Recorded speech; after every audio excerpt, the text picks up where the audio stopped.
Are we heading into another housing correction? Student loan delinquencies are surging, inventory is rising fast, and negative equity is making a comeback in some markets. Now, in today's video, I'm going to break down ICE Mortgage Monitor report for July of 2025, which is the latest data on mortgages and what it means for borrowers. They account for 99.99% of the data that's out there. There's so much fear mongering right now going around home values. Is there going to be a huge bubble? Well, I'm going to give you guys the information so you can make that decision on what you want to do, because buying a home isn't necessarily, well, the market's doing this. It's about your situation, right? Is it the right time? Can I afford the property where it is today? And I'm also going to show you in the report, there's so much data. So bear with me while we go through the whole thing, because you just don't want to get partial information, because that doesn't help you. You're only working with limited information. Couple things. I'm going to link the report in the description down below. That's number one. Two, if you want to schedule a call with me, I am a loan officer, so I can help you in that buying process or refinancing process. Always happy to help, and you could just schedule a call with me. I'm like 7 days a week available to help you guys. All right, so let's go right into the whole report and break everything down. So the main part of the report and what they're talking about is that the resumption of student loan collections with the potential for wage garnishment warrants closer oversight on mortgage performance among borrowers with student loans for signs of financial stress. And you guys are going to be surprised at what the data actually shows on how they correlate student loans and type of mortgages, all of that fun stuff. So three main things from this report. So the number of borrowers that are single payment past due decreased by 2,000. That's awesome for July. Loans 90 plus days past due dipped for the fifth consecutive month, continuing a seasonal trend. But it's also wild how many people are in default as well. And again, we're going to go through all the data. Negative 3.4% in foreclosure starts, which is great. Foreclosure starts were down month over month, but up nearly 17% year over year. So, there's some glimpse of, oh, this is great. But then the reality of like, wait a second, there's actually some negative data behind that. All right, so loans in active foreclosure increased 15,000 year over year. Things to note, but remain below pre-pandemic levels, which is positive. So there's still a lot of opportunities to buy foreclosures or short sales, and we're going to kind of go through that here in a little bit. But I think a lot of those properties are being pretty much bought up, and this is my opinion, by some of these big hedge funds, because they're really trying to grasp onto those properties. Also, we have a 1% increase in prepayment activity. So single month mortality held around 0.7%, driven by seasonal rise in home sales. Prepayment remains at their highest level since October. Basically like prepaying your mortgage. So that's positive. That's positive stuff. Let's go over the next part. Which is the national delinquency rate ticked down 2 basis points. So basically 2 basis points to 3.2% in May, though it is up 5% year over year. And I am going to read through a lot of this. Maybe you guys are driving, you want to get some information on this. But again, keep in mind, while we're going through this, there's just so much data points to understand when you're looking at these different options and what actually is happening in the market. All very relative to what you guys are trying to do. All right, so serious delinquencies, loans 90 plus days past due, but not in foreclosure, improved seasonally for the 5th consecutive month, but are still up 56,000 from the same time last year. That's pretty big. And I did highlight all the key things that I want to tell you guys. But again, you guys can go back to the report and go over it yourself. Now, for the 3rd consecutive month, foreclosure starts, active foreclosures, and foreclosure sales rose on an annual basis as VA foreclosures resumptions continue to make their way through the pipeline. So there was a hold on VA foreclosures. They've lifted that. Now they're going through all that process. Now, FHA loans are accounted for the bulk of the recent rise in non-current rates, with FHA currents up 12% year over year. And non-current VA and government loans rose 2% over the same period, while the rate of portfolio loans remained essentially flat, meaning portfolio loans, we haven't seen too much of an increase in those foreclosures. VA loans, we see about a 2%, and FHA at 12%. So they are kind of leading the deficit when it comes to foreclosures. Here you guys are going to see a national delinquency rate of first lien mortgages. So again, you guys will be able to kind of take a look at that. As you guys kind of look at some of those numbers, you'll see that during the housing crash of 2007 into 2010, you'll see obviously huge foreclosure rates. And then during COVID time, there are also an increase in foreclosures as well. So you guys could kind of take a look at that data yourself. All right, next one, we're going to talk about mortgage performance updates. So let me just zoom in a little bit on that. So the student loan piece is pretty big because it has a huge impact. So again, I'm going to read through all of this stuff that's relevant from what I'm looking at. So the Department of Education resumed collection efforts on defaulted student loans in May following a 5-year pause. Why this is so important for VA buyers is that if you have a federal debt that is delinquent, you will be disqualified from using your VA home loan, which I think is crazy, but that's how they do it. So if you default on student loan and they go into collection, and lenders will pull what's called a Cavers report. You won't do it up front. The underwriter typically will do it. We'll normally do it if there's some type of concern from a borrower, just to make sure like we're not going to go 3 weeks in and then get denied. It happens to people. But that's why we are very proactive in questions and making sure we get you where you need to be. So with that Cavers report, if you're defaulted on your student loans, it goes into collections. You can't use your VA loan. If you want to still buy a home and you're in default, you have to make 6 consecutive payments on time. You can't make 6 payments at once in order to be considered current and being able to use your VA loan. Or the other option is just to pay off the debt completely. So those are just some food for thought. Now, a data powered by TransUnion indicates that roughly 20% of mortgage holders in the U.S. carry student loan debt, with the share rising to nearly 30% among FHA mortgage holders. Interesting. Separate research from TransUnion shows serious delinquencies on student loans more than doubled from roughly 15% in January to more than 30% in March. That's huge.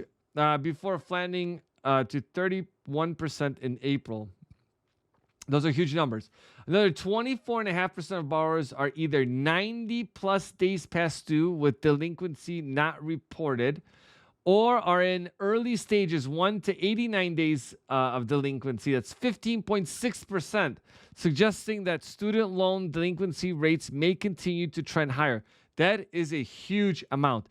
And from a lot of reasons, right? So one, you have the piece of, if you're late on something, your credit is going to be affected, and it could be severely affected. It could be as much as, we've seen 70% on having one single late. Now talking about you have one late, now second, and then a third at the 90-day mark from the time it's due. So that's what the report's talking about.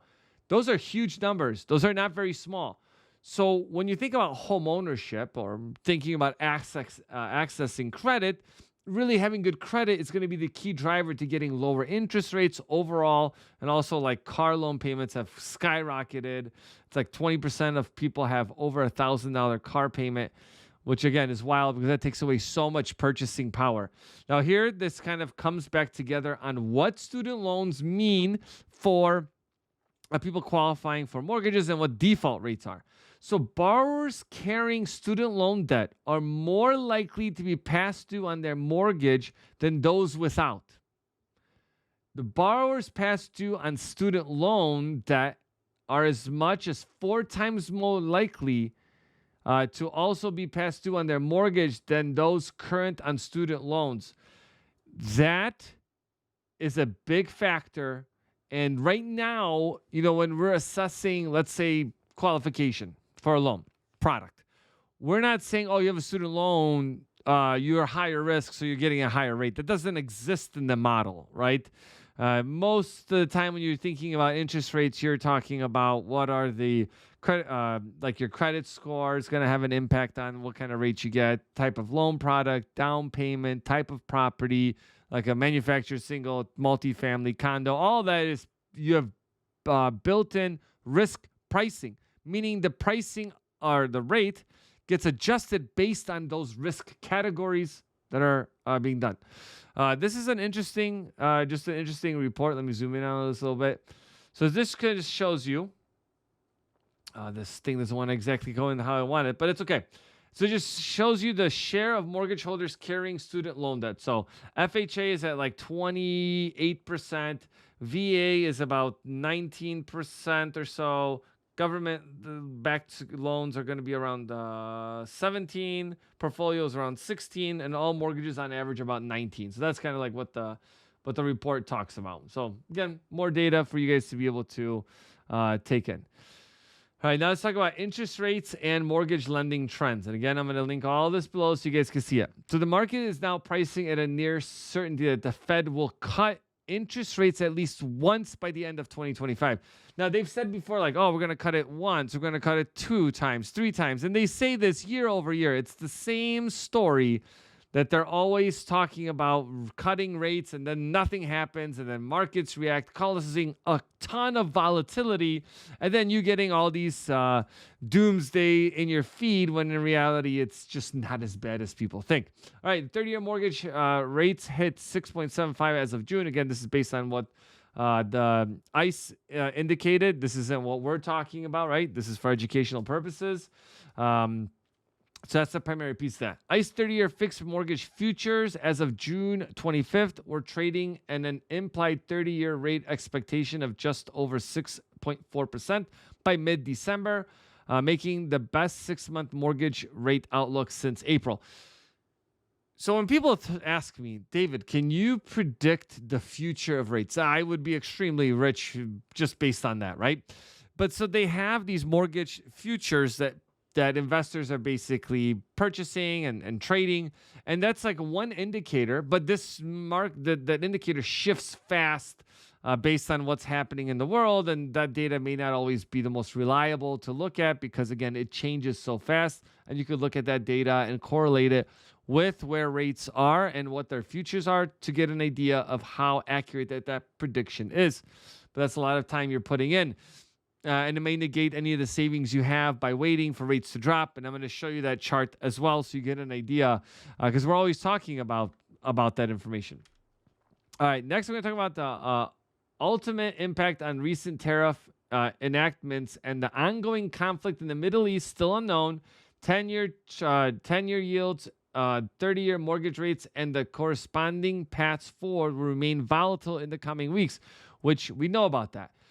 What I want you guys to take a look at on this report specifically is going to be I know if you're looking on a phone, like this is impossible to see. So I'm going to kind of go through it.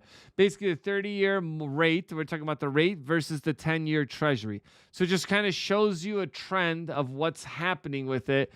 And so there's basically about a 245 basis point spread. So a 2.45% spread between where the 10-year treasury is and where mortgage rates are. So hopefully that made sense. All right, next thing we're going to talk about is purchase applications have now increased year over year for 21 consecutive weeks, with increases ranging from 13% to 21% through June 25th. So you think about what's happening in the market when people talk about like, oh, no one wants to buy or whatever. Why are mortgage applications increasing so much? Or either it's people trying to see where they are financially. Maybe they're trying to, and we do a lot of that, by the way. So even if you're a year out from buying a place, it's okay. Reach out. Let's talk through it. So then in a year from now, you're ready to implement what you're trying to do. It's unfortunate if you don't, and then a year later, you're like, hey, I'm ready to buy a home now. I got everything done. And then you can't because you didn't think about what your financial picture looks like. Unfortunately, it happens a lot because people don't realize what may seem like common sense isn't necessarily, it's like the military. We're like, wow, this makes absolute sense. This is what we should do. But we're going to do the opposite. That makes sense. So again, you want to reach out for that. 3 of the 5 strongest reads over the past 52 weeks on a seasonal adjustment basis have come with from the last 2 months, which is positive, meaning that, hey, there's more applications coming through for the last couple of months. And that might be seasonally, but it is seasonally adjusted, as they say. Why they say that is because in the summer months or leading up to the time basically where there's not school, those are kind of like the hottest periods of the year because people are trying to purchase within that time frame. And that's why you also have the biggest adjustment in prices. And that's why we always, personally, I'm like, hey, buy in the wintertime because normally you get the best deals depending on where you are in the country. A lot of things to factor in. More borrowers, this is another interesting fact. More borrowers took out adjustable rate mortgages as interest rates ticked higher, which is interesting because I haven't done an adjustable rate mortgage. I can't even tell you the last time I did one, to be honest. So that's an interesting part to it. ARM loans remain a relatively small portion of overall lending activity, accounting for just 5% of purchase loans and 8.6% of refinances. So again, pretty interesting concept. Take a look at this application matrix here. So this talks about and again, you guys have to kind of look at the report because this is really, it's hard to see the information within it. Let me just pull out a little bit. And again, I know this is going to be small on your guys' screen, but I need to adjust it just a little bit. And so I'm going to read what this is, and you should be able to see the colors. The numbers will be hard to see. The blue represents purchase applications. The dotted black line is the ICE conforming 30-year mortgage, the 30-year fixed rate index, okay? When you see rates go down, so when the line goes down, you typically see applications go up. Recently, they've been somewhat steady because people, I think, and you notice that data from like what, 2020, like late 2024. I think people are just kind of getting more used to like, look, there's a lot of volatility in market. It's very hard to pinpoint exactly when you're going to buy. And if rates really drop, then you're going to see home values increase anyways, typically, is what you see. So it negates any savings. And you're going to learn about that. That's why you see like home price index, 5% year over year, right? So if a home value is increasing at 5%, so I'm going to give you an example. On a $500,000 home at 5%, right, you see an increase of $25,000. So now you wait a year, prices go up. You wait another year, prices go up again, right? So you're talking about 525, and prices increase again, right? So now you're at 551. So in 2 years, it's 51,000 more that you're paying. So even if you got lower rate, your payment's still going to be higher, and you have to put more money down. That's the whole concept, right? And that was just for educational purposes only, so you guys get an idea of that.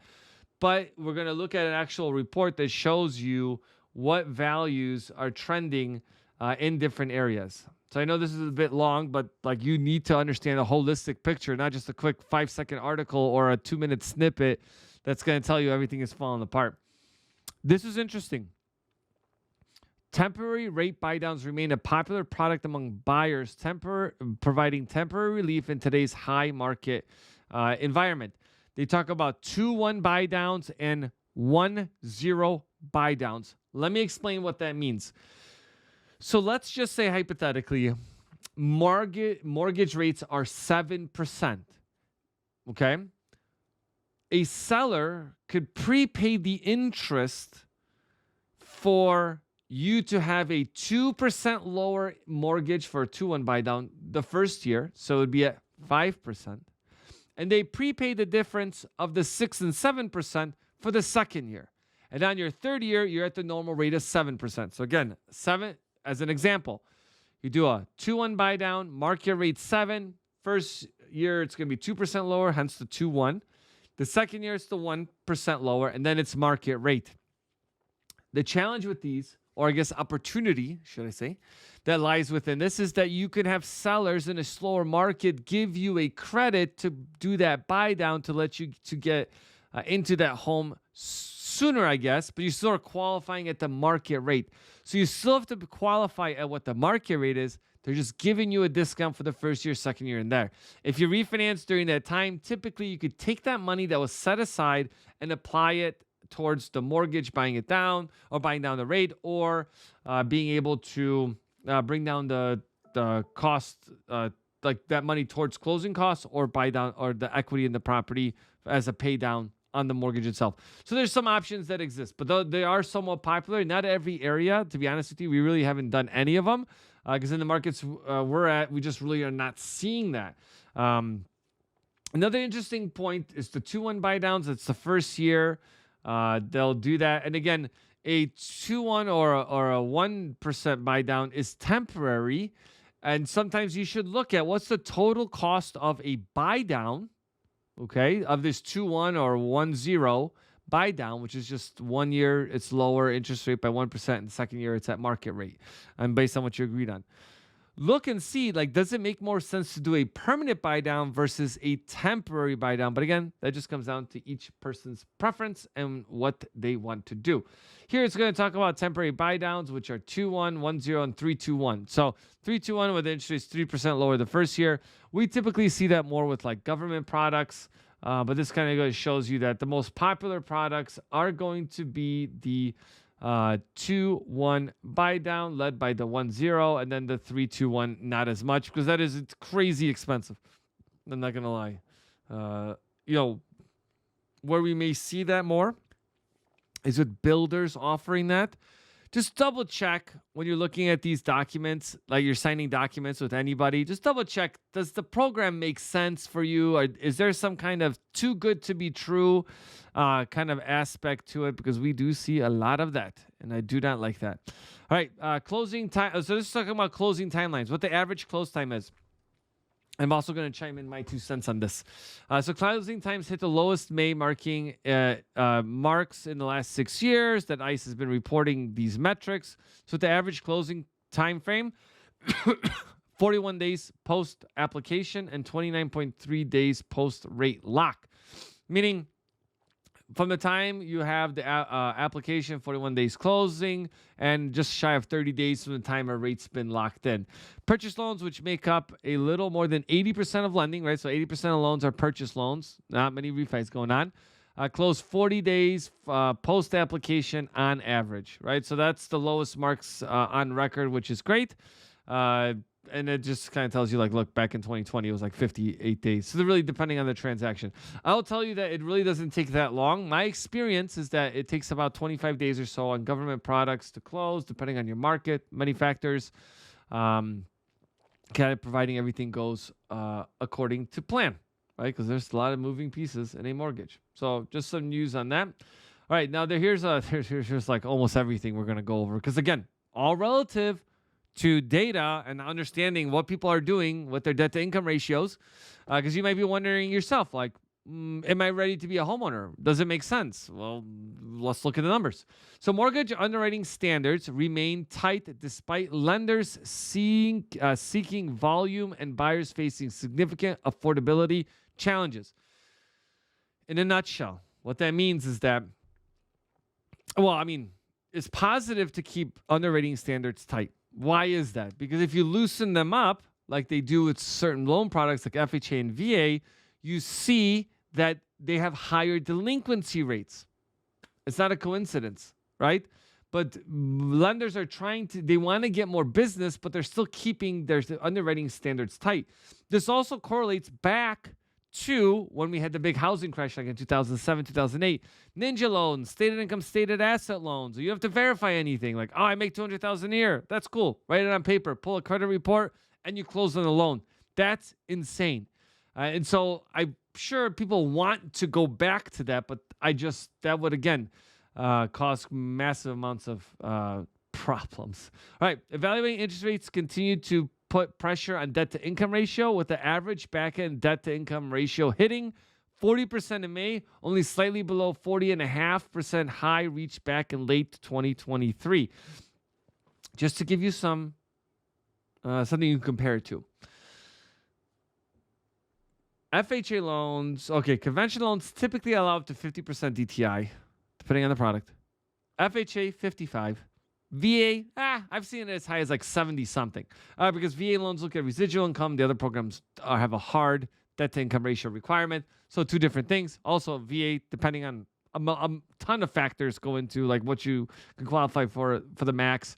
But again, this is why if you guys are interested in learning or in using your VA loan, learning is the channel. If you want to use your VA loan or any other loan product, hit me up, schedule down below. Happy to help. All right. The average front end DTI was just over 29% in May, with 11% of back end DTI coming from non-mortgage related expenses. Front and back ratio. You have one ratio is going to be talking about what is my new proposed monthly mortgage payment, and then it's going to be the other one, which is going to be your back end ratio of what's my new proposed monthly mortgage payment and all my debt on my credit report. Okay? What I want you to think about when a lender looks at your income and your debts and how they qualify you, it doesn't include all the things that you spend on a monthly basis. So that's why your budget is so important. I can't do it for you. The person next to me, there's nobody here right now, but I'm saying, like, figuratively speaking, they're not going to do it for you. You have to do it yourself. How much are you spending on insurance? How much are you spending on car insurance, gas, clothes, food, going out, clothing, whatever it is that you spend money on? That's you. And you have to figure that out, and you alone have to do that. And so that's why you have to be careful. So when you look at some of these ratios going up to 40%, well, shoot, you have taxes may account for 25% of that. So that may leave you with 35%. Out of that, you still have to pay gas, electric, car, gas for your car, gas for the house, whatever. All things are going to be factored in. Now, here's another interesting part. Credit scores remained elevated with an average credit score of 738 among May purchases loans, less than 2 points off the high reached in mid-2024. So that's interesting. I didn't know this. This is why I'm going to be doing these every month, because it is so much data for you to absorb. Now, do you need to compare yourself against this? Not necessarily, because there's different loan programs, the different requirements. It's all, do you wait forever to become a homeowner? Those are all things that are up to you. I can help you through it. Loan amount for purchase loans topped on average of more than $375,000 in May, and the average loan to value ratio topped 85%. So affordability is very stretched for people. That's interesting. I didn't, again, so you have a lot of people that are putting money down.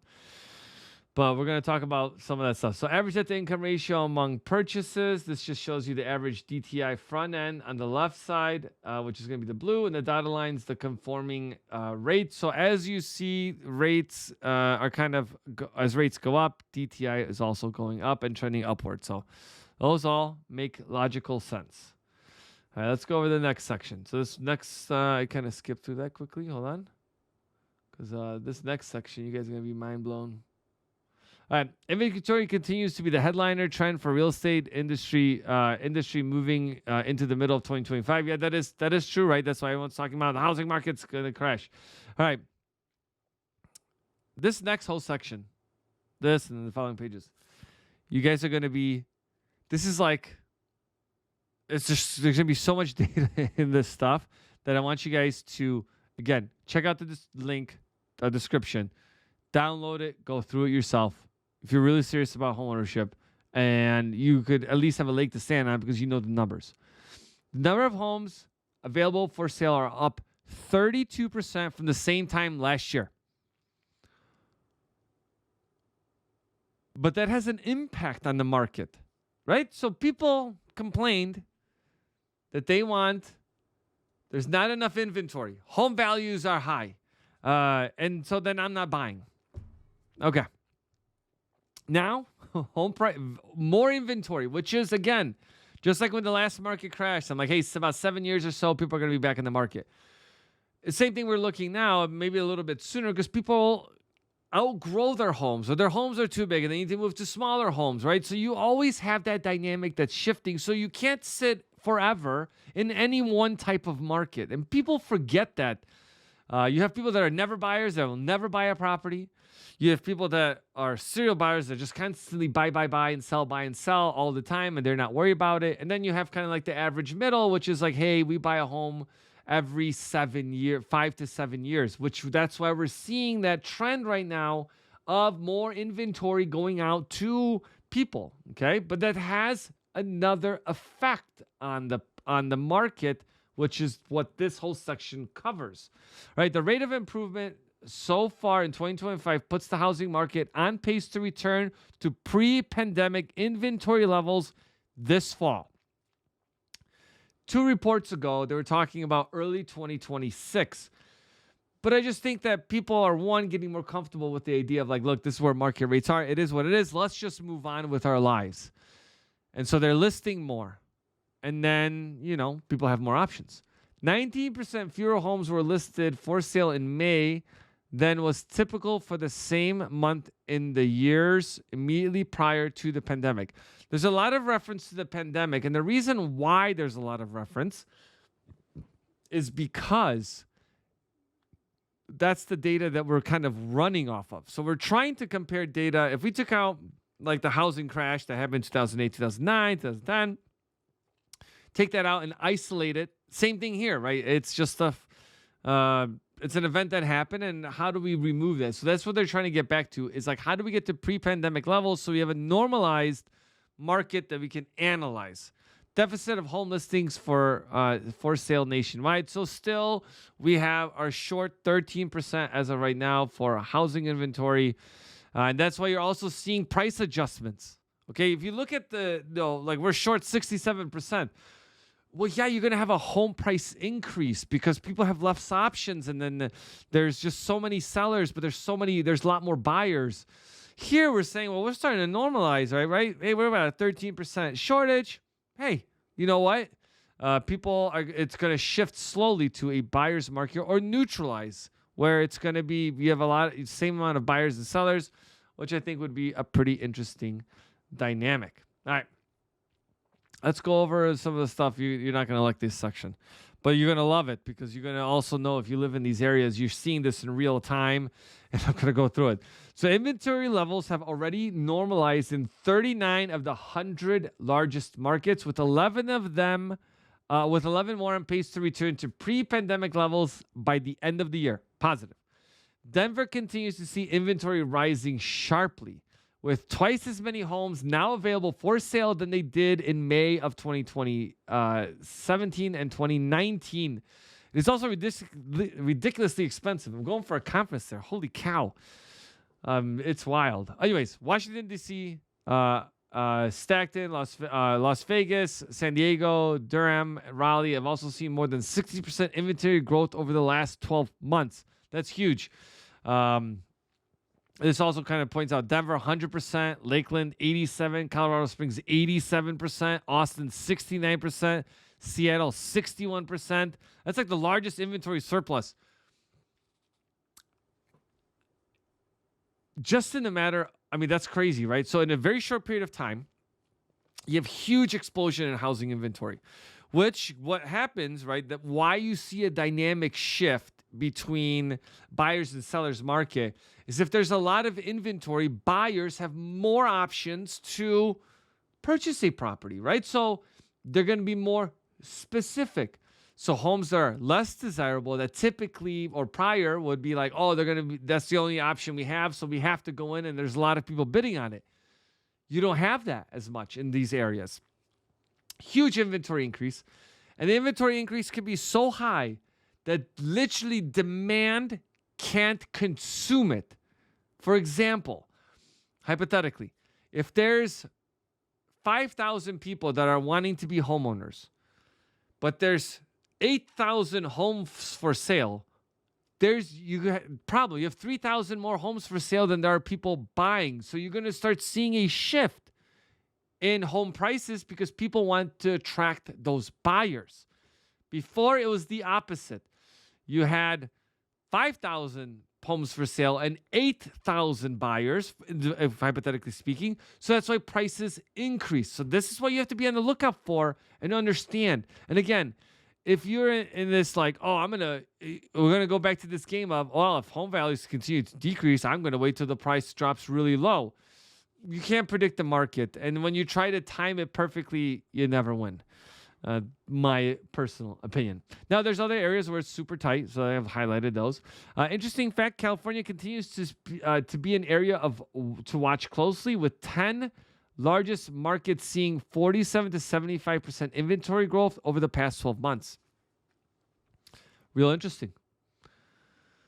All right, let me go quickly here. Deficit of homes listed for sale by the market. Obviously, Colorado, Denver, huge. Lakeland, Florida, Texas, San Antonio, Tampa, San Jose, New Orleans. National average, negative 15. So this is why you have to understand your local market. Yeah, there's just like so much stuff to go through on this. All right, mortgage rates in the high 6% range, and growing inventory across the country continue to cool the housing market, right? And plus, we're also seeing, increase in inventory, which as everyone wanted, now they don't like it. All right, single-family home prices went up 1.6% for the same time last year, while condo prices were down 1.3%. We're seeing that pretty much across the country. We're seeing a very cool off of the condo market, and that could be due to various reasons like HOA dues. As condos are getting older, they require a ton of renovation. But I want you to keep something in mind when it comes to home ownership. And this is a lesson that I have learned very recently. Home ownership is not just owning in a piece of American dream. There's a lot that goes behind it. And it's maintenance. Homes require maintenance. So even when you're renting a place, landlords typically will bake in that cost to you. When you own a home, you then are responsible for that cost. Roof needs to be replaced. Boiler needs to be replaced. Water heater needs to be replaced. I need to change the sewer line, the water line, whatever, right? I need to update the kitchen. All that stuff is an additional cost that goes on to you. So there's a lot more than just, oh, what's the purchase value of the home and what am I buying, what I can afford. You have to bake in those costs. Condos do that through HOAs and also through special assessments, right? So you may not, people are like, oh my gosh, I can't believe $50,000 for a special assessment. It's going to cost you like 50 grand to replace your roof and replace the windows. It's not that much, okay? So you also have to have that component of, if you don't have savings, is homeownership going to be the right thing for you? Because I unfortunately also see a lot of people buy homes, driving around, and those homes now have become dilapidated. So now all that money you paid into the mortgage to have this home are so dilapidated. Now it's just land that you're buying. So now you're deeply discounting it, and you kind of negated the whole point of buying a home. That's my rant, and I'll leave it there. Okay? More than half of the top 100 home markets in the U.S. are seeing condo prices below last year levels, with the largest decrease in Florida. Yeah, Florida's seen like just with insurance and everything else. But you know what? People say that. I say that. I just said it. But we've done a ton of business in Florida, and it's actually not that high. I'm actually surprised. I don't think, it depends on where you live, right? So growth has slowed in the Midwest and Northeast. Prices continue to climb across these regions. So this is going to kind of give you an idea. So price softening, meaning like prices aren't, or like home values aren't increasing as fast, just so you guys know. Continue to spread from the Sun Belt into the Western U.S. in June, with 26 major markets seeing prices down from the same time last year, and 41 markets declining on a seasonally adjusted basis in June, meaning because of the weather, time and weather of the place, they're seeing a slowdown. So like in the Midwest, you probably see a slowdown seasonally for December, right? With the winter months. Big thing, Cape Coral, and I got actually an army buddy of mine over there, led all the markets with prices down 9.3% annually, followed by three other Florida markets: Northport, Deltona, Tampa, and Austin. All right. Softer patches continue to emerge in California, which is something we talked about a little bit earlier. 7 of the state's 9 largest markets now seeing home prices dip below last year levels, and all posting 1-month price declines on a seasonally adjusted basis. California is wildly expensive. Okay. But you guys got to see, like, you guys could take a look at this chart again. It's kind of small, so you really see Northeast really seeing the biggest price gains, and then down south to the west, you're seeing decreases for whatever reason. Let me show you that. I did skip through this piece. Hold on, let me see something here. Let me see if I can show you guys this because it is definitely worth taking a look at. All right. You guys should be able to see this. I can only zoom so much. Okay, so this shows you the highest annual home price growth and also the lowest annual home price growth. So this also includes like negative equity in the property. So the things that you can see, right? I live like not far from Chicago, so we're number 6 on the list with the increase of 5.4%. So that's been real positive, right? But other markets like San Diego seeing a negative annual growth. Austin, Florida, Miami, Jacksonville, San Francisco, Orlando, Dallas, Denver, San Antonio, Memphis, Phoenix, San Jose, Sacramento, Houston, San Diego. A lot of them Florida and Texas, but they're starting to spread out to other places. These are things that you guys need to kind of be aware of while you're going through that. Now let's talk about negative equity trends. Again, big information in this. So 31 of the 100 largest markets in the U.S. are now seeing prices dip by at least a full percentage point from the recent highs. While the largest declines are being seen in Texas and Florida, parts of California, Arizona, Colorado, and Idaho are experiencing declines of more than 3% in recent highs. So we talked about that. Look at this. 20% decreases. That's that's pretty major. That's indicative of, potentially housing that negative equity in their price homes, right? So changes from the recent peak. So we're seeing Austin again. It's like the same folks, right? Austin, Cape Coral, Northport, San Francisco, Phoenix, San Antonio, Boise City, all those seeing pretty big increases. But Austin, Texas, Cape Coral take the lead for the top 2. So again, you guys can kind of take a look at that information. All right, so now let's continue with the negative equity trends. Only about 1% of mortgage holders are underwater, representing a little over 500,000 homeowners. So 538,000 nationwide. Now that's up from 339,000 at the same time last year. Another 4.6 have limited equity that's less than 10%, so 2.5 million, meaning that they would fall underwater if local housing markets decreased by 10%, which makes sense. Low down payment products, important to note, such as FHA and VA loans, and this includes conventional. I don't know why they don't include that, because conventional does 3 and 5% down payments, okay? So as soon as you have more of a market adjustment than that, you're going to be upside down. So lower down payment products such as FHA and VA loans are more likely to be underwater, with nearly 5% of VA mortgages and 2.6% of FHA mortgages currently in a negative equity position.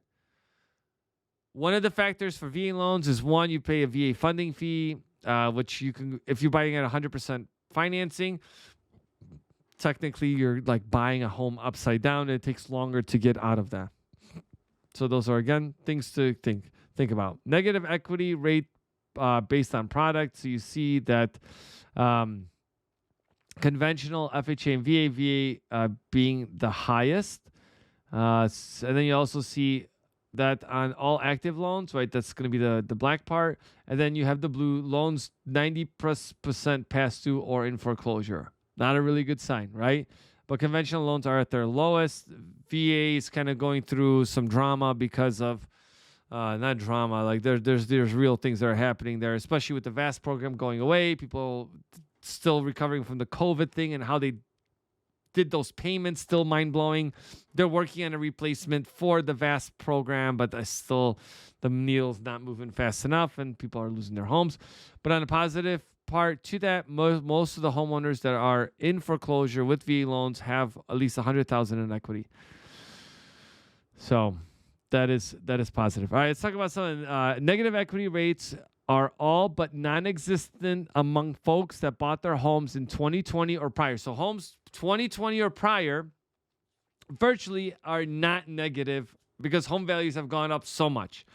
With 92% of underwriter mortgages taken out in 2021 and later, and 82% coming in 2022 or later.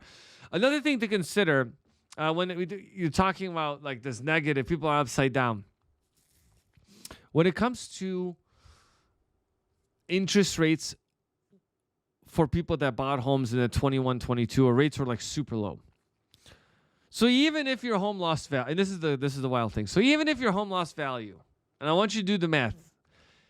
If your home today is worth 20% less, but your interest rate is 7%, let's say hypothetically, versus 2% that you may have, what would be the difference? Like, what do you guys think? Like, would the payment be the same or higher? So those are things to consider. So maybe buying and holding for those people will make more sense, like renting out your property. So they make this huge deal of like, oh my God, the prices, but it's based on your individual situation. Because yes, values may decrease. And what? If your payment's still lower than what somebody buying on that, then you're like, oh, wait a second. I could be in a market rental position. You may not want to be in it, but that's what may make sense. Again, that's why it's so individually based on your area. Cape Coral, where home prices are now 12% off their recent high, more than 4 in 1 borrowers that took out a mortgage in 2023 or 24 are now underwater in that market. But again, you guys, this is all the research that you guys have. This just kind of shows you the data and definitions. So if you're interested in that, this is not working with me correctly here, but there's like a section in here that talks about what the delinquency rate is state by state. I know this is a lot of information, but this is how you get educated, not watching a 1 or 2 minute video on this topic because there's so much data to run through. So please share this with folks that are out there thinking about home ownership or even own a home, because again, those are going to you're going to be basing your decision on data, not what your feeling is when it comes to this, right? You got to make the right decision. So make sure you guys hit the like and subscribe button, and I'll catch you guys on the next video.